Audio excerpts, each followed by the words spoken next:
আৰু আজি আমি 2 দিনে NDFBৰ যিসকল সদস্য ৰাষ্ট্ৰজীৱনৰ মূল খুঁটিলৈ উভতি আহিছিল তেওঁলোকক আমি ৰিহেবিলিটেশ্যন গ্ৰাণ্ট ডিষ্ট্ৰিবিউট কৰিলোঁ।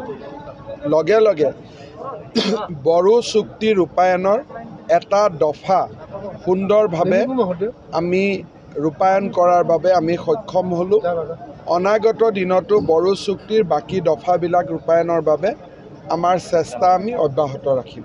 স্যাৰ, আপনাৰ কাৰ্যকালত সন্ত্ৰাসবাদ আৰ অপৰাধী নিয়ন্ত্ৰণ পায় হচ্ছে, কিন্তু এতিয়া স্যাৰ আলফা আৰ কেইলৰ দৰে সংগঠন বাহিৰত আছে। এই ক্ষেত্ৰত স্যাৰ আলোচনা কেইলৰ লগত আলোচনাৰ এটা প্ৰক্ৰিয়া আগবাঢ়িছে আৰু মই ভাবোঁ যে কেইলৰ লগত শান্তি আলোচনা সম্ভৱ হ'ব আৰু এই দিশত প্ৰাৰম্ভিক কথা বতৰা হৈ আছে আৰু আলফাৰ লগতো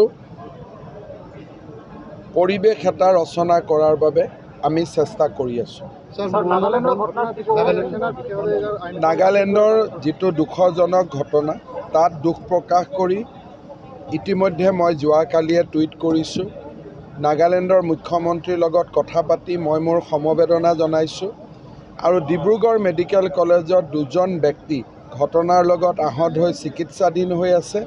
তেওঁলোকক অসম চৰকাৰে সম্পূৰ্ণ বিনামূলীয়া আৰু সম্পূৰ্ণ চিকিৎসা দি আছে। এইটোতো ষ্টেট গভৰ্ণমেণ্টৰ কথা। যদি কোনোবা ষ্টেট গভৰ্ণমেণ্টে বিচাৰে যে নিজৰ ষ্টেটত arm force special power act থাকিব নালাগে, ষ্টেট গভৰ্ণমেণ্ট কেন উইথড্ৰ, খালি চেণ্ট্ৰেলৰ লগত আলোচনা কৰি ডিপেণ্ড কৰে যে ষ্টেটৰ ল এণ্ড অৰ্ডাৰ চিটুৱেশ্যনটো কেনেকুৱা। এইটো আদালতৰ লগত কথাটো আছে। চৰকাৰে আদালতত যেতিয়া কোনো এটা বিষয় ন্যায়পালিকাত থাকে, আমাৰ কৰিবলগীয়া বহুত কম থাকে, কিন্তু আমিও বিচাৰোঁ যে তেখেত ওলাই আহক আৰু সেই ক্ষেত্ৰত আদালতত আমি জনাবলগীয়া যি ক'ব লাগে, গোচৰ আহিলে তেওঁক সমৰ্থন কৰা, তাত আমাৰ আপত্তি নাই। কিন্তু আদালতে সকলো কথা চিন্তা কৰি চাইহে সিদ্ধান্ত লয়। গতিকে আদালতৰ সিদ্ধান্তৰ ওপৰত আমি বক্তব্য ৰখাটো উচিত নহয়।